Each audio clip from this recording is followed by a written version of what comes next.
क्या आपने कभी ऐसी अदालत के बारे में सुना है जहां कोई जज नहीं होता, कोई वकील नहीं होता, फिर भी लोगों को जी न्याय हाँ मिल जाता दोस्तों, है? उत्तराखंड के चंपावत जिले में स्थित है गोलू देवता का मंदिर।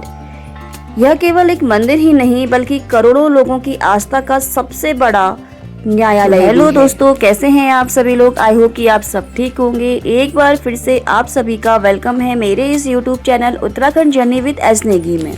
उत्तराखंड जर्नी की सीरीज में हम लेकर आए हैं आपको आज चंपावत के सुप्रसिद्ध गोलू देवता के मंदिर। उत्तराखंड के चंपावत जिले में स्थित गोलू देवता का मंदिर कुमाऊं का सबसे प्राचीन और मूल मंदिर माना जाता है।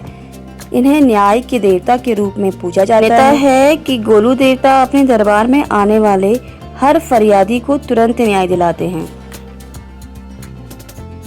इस मंदिर की सबसे बड़ी विशेषता यह है कि भक्त अपनी शिकायतें और मनोकामनाएं कागज या स्टाम्प पेपर में लिखकर देवता को अर्पित करते हैं।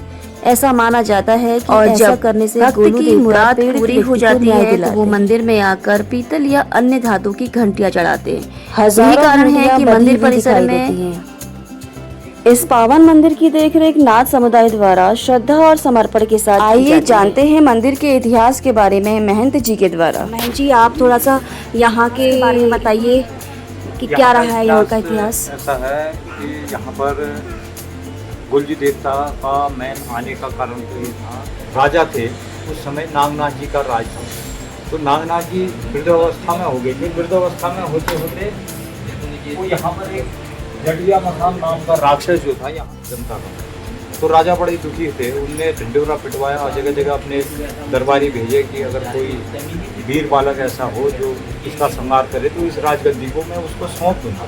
मगर वो उन्होंने उस मसान को साधा, उसका अंत नहीं किया, उसको पराजित किया।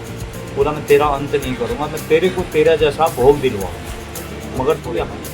तो जैसे ही उन्होंने जटिया मसान को पुकारा तो उस तालाब के अंदर से जटिया मसान की दो बहनें निकली। एक हंस रही थी, एक रोने वाली से पूछा कि इसकी क्या व्यथा है, इससे मैं जो है जानकारी लेता हूँ, क्योंकि मैं रोने वाले को ज़्यादा देखता हूँ, हंसने वाला तो ठीक ही है। तो उन्होंने क्या करा कि उनसे पूछा तू क्यों हंस रही है। रोने वाले से भी पूछा। रोने वाले ने कहा इतना सुंदर सा बालक है, मेरे भाई मसान जो जटिया मसान है उसके द्वारा तेरा आहार होगा, तो मेरे को इस बात का बड़ा दुख। और हंसने वाली ने कहा कि आज मेरा भाई तेरे को खा करके खुश रहेगा, वर्षों भी नहीं खाएगा तो चलेगा। उसने कहा ठीक है।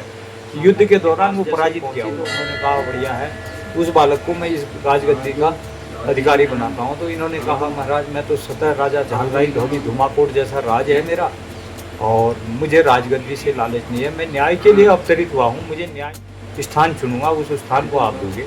तो न्याय कर्म भूमि यहाँ से शुरू हुई, न्याय की पद यात्रा यहाँ से करी। ये जहाँ न्याय की है, न्याय की दरबार कहिए। आज भी लोग यहाँ पर न्याय पूजते हैं। उत्तराखंड में न्यायकारी देवता के रूप में गोलू और मैया कोटगाड़ी प्रसिद्ध है। तो आपके कहने का मतलब ये है कि यहाँ पर भगवान गोलू की कर्म भूमि रही और इस कर्म भूमि स्थान पर उन्होंने अपनी कोट, जिसको हम आज की भाषा में कोट कह सकते हैं, तो कोट यहाँ पर बनाया हुआ है जी। लेकिन बहुत सारे लोग जो हैं चंपावत को भगवान गोलू की जन्मस्थली भी मानते हैं। जन्मभूमि इसलिए मानते हैं कि उनको कभी बताने वाले ने सही नहीं बता दिया, या उनकी जानकारी में अन्य जगह गए तो उन्होंने कहा कि जन्मभूमि इनकी धौली धुमाकोट है, जो कि डोटी नेपाल में पड़ता है। नेपाल उन्होंने जब शिक्षा ग्रहण करने आए गुरु गोरखनाथ जी के पास, तब गुरु गोरखनाथ जी से ही ये पता लगा कि यह वीर बालक जो है उनका गुरु गोरखनाथ जी का चिमटा था, जो कि 9 मन का भारी बताया जाता है। उसको उठाने की सामर्थ्य अन्य देवी देवताओं में नहीं थी,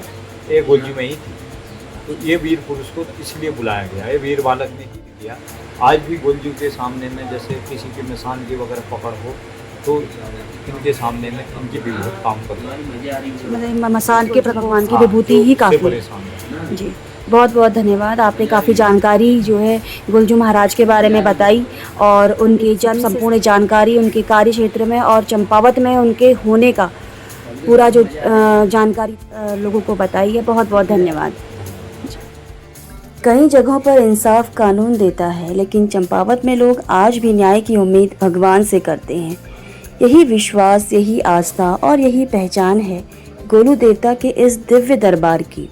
अगर आपको कभी उत्तराखंड आने का अवसर मिले तो इस पवित्र स्थान के दर्शन अवश्य करें। जय गोलू देवता। अगर आपको यह वीडियो पसंद आया हो तो प्लीज़ लाइक, सब्सक्राइब और कमेंट ज़रूर करें।